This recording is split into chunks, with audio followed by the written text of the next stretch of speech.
Hi guys, we've got a nice replay here. This is me playing Protoss and we're against a Zerg opponent. Now this game got me rank 1 in Diamond 2, so pretty good.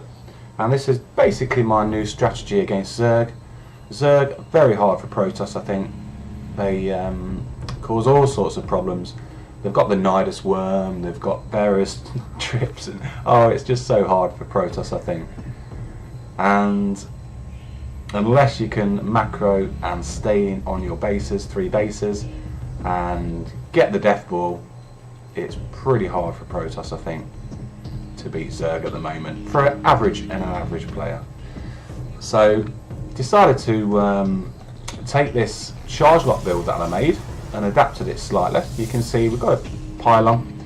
Very important to block your opponent off, sort of wall on your ramp. We've sent a probe in there just to see if he's up to anything, any early pool, any early gas or anything untoward, but he's taking a hatchery, so that's fine. So yeah, the mass chargelot, it did have some success, but a lot of Zerg players sort of got wise to it, started scouting, seen you had 8 gates and nothing but chargelots, and just made mass roach and defended it quite well. You can see we fake a cannon rush here. I didn't think it was going to get spotted, so I do believe, yeah, I pulled a probe out to make a forge here, because if it doesn't get spotted, I think to try and stop this hatchery, take it down, would have been good. I did actually forget to cancel this pylon, which is not a bad thing. Well, it is and it isn't, because he's got 3 drones trying to kill it, so that's 3 drones off the mineral line for some time. So yeah, back to the build order. So it's pylon scout, we take a gateway, and then we take that probe back and get a gas, and then at 19 or 20 supply we get a nexus. Obviously this is a little bit late because I made a pylon in the opponent's base that I forgot to cancel, but then I was thinking about cannon rushing and we had to cancel that as well. So even though, you know, we're a little bit behind where we should be at the moment, you can see we've made a cyber core and a second gateway, and because he's droning, because we can see him droning there, there's no immediate rush to make units. I'm going to wait for my cyber core to finish. We know we're not going to get rushed by the Zerg player. So I'm just going to make some stalkers. You can see he's got a brilliant position here. I do actually take the second gas as well. You can see he's got a great position there. You'd think we'd be able to see him, but if you have a look at my view, oh, he's not there. Crazy. So his queen's attacking that pylon, that's okay. So yeah, Nexus up now. We've got a pylon over the way here, mainly because of Nidus worm. We want a little bit of scouting. Could have actually put it a little bit further away over here, because if the Nidus worm you, it normally happens around this top right area of your base on this map. So the key to this is robo. We want 3 immortals as soon as possible. I'm just going to make a couple of 3 stalkers while I get in my base, my natural expansion probed up. Doesn't really matter if you use your chrono boost for this, which I think I've done on both Nexus. Just makes the probes come out quicker. You want to save a little bit of chrono boost if you can though for these immortals, because the idea is, you can see now we've made a Twilight Council. Now we'll make a Twilight Council for charge. Yeah, the idea with the robo is just keep pumping out as many immortals as you can, chrono boosting if you've got chrono boost, and as soon as you've got the minerals, just keep pumping out immortal after immortal. If you can get 3 or 4 immortals out and 8 gates around the 6-minute mark, you're doing well.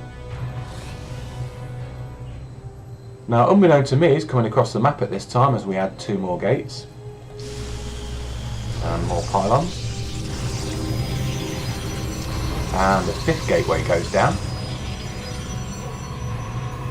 So you could actually possibly take 1 or 2 probes off one of these gases and send them down to your natural expansion to save even more, to streamline this build even more, because it is pretty much an all-in still. Now it's coming over here with 4 or 5 roaches, 3 ravengers, And this immortal really has saved the day. You can see we've lost one stalker, just about to lose another stalker. Could have done a lot better there with microing. Try and warp another stalker in, which goes down. So things aren't looking too good, but this immortal here really is saving the day. Maybe I should have made a shield battery just to be safe, but we do actually get into the microing my units away game eventually. I'm not sure why these 4 probes have come along here, but this immortal here really does save the day. 1 immortal. Now we're warping in 3 stalkers at the front because we can actually take him down. His last Ravager can get taken down. So a little bit slow. You can see we've got another immortal there that we didn't put the waypoint to our main armour. Normally I use number 4 for the Nexus, and you can see here number 2 for the buildings. Now you can see here I've got 6 gates at the moment. Really you want 8 gates. I think 8 gates is about right for this. Now once you've made 3 immortals, sorry, you want a warp prism behind this. And don't forget to make pylons like I did and become supply blocked. I think anywhere up to around about 100 is good. I don't think you really want any more supply than 100. You can see with these pylons going down now, we've got 94, we've got 102. I think that's enough. You could possibly get away with a little bit less, I think, because you are going to lose units against the Zerg player, and you are going to be warping in extra. So around about 100 you want to head for, which, you know, we're at 102, that's not bad. But the big mistake really, well, it's not a big mistake, but it's a mistake. I should have made 1 more gateway. So just keep chrono boosting the warp prism. As soon as you get your 3 immortals, make the warp prism. You can see here this solid wall doesn't really matter. We can just get them in the warp prism. Now the charge lot. Obviously don't forget the charge lot upgrade from the Twilight Council. He's come across the map to meet us. But these charge lots and stalkers are going to charge down this Roach Ravager. And when these immortals finally get into the fight later on, you can see he's just backing off. He's keeping away from these immortals. These immortals are very scary for a Zerg player early game. And you can see the charge lots on their own with the stalkers are doing pretty good. Now the immortals join the fight to pick off these last couple of roaches. Now I was 99% sure he'd take his 3rd here, but unbeknown to me, he's actually taken his 3rd there.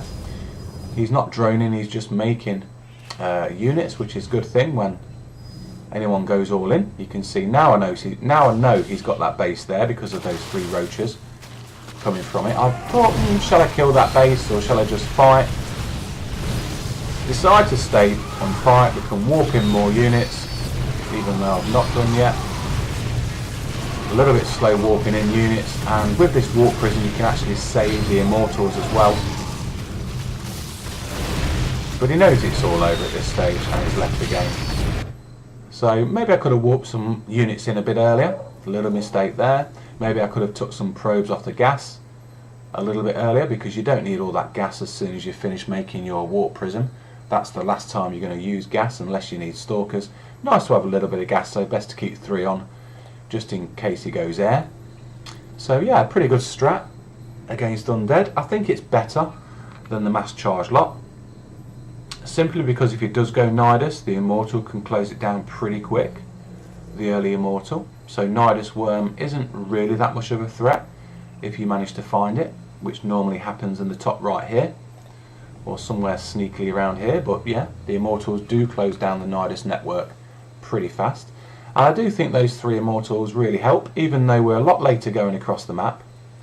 And normally with the mass charge lot, 8 gate charge lot with the robo for your warp prism only, we're normally going across around about 5-minute mark. I think it's about 5 minutes we normally go across the map, so you're a good minute and a half slower, but you've got those 3 immortals which really do seem to make a big difference.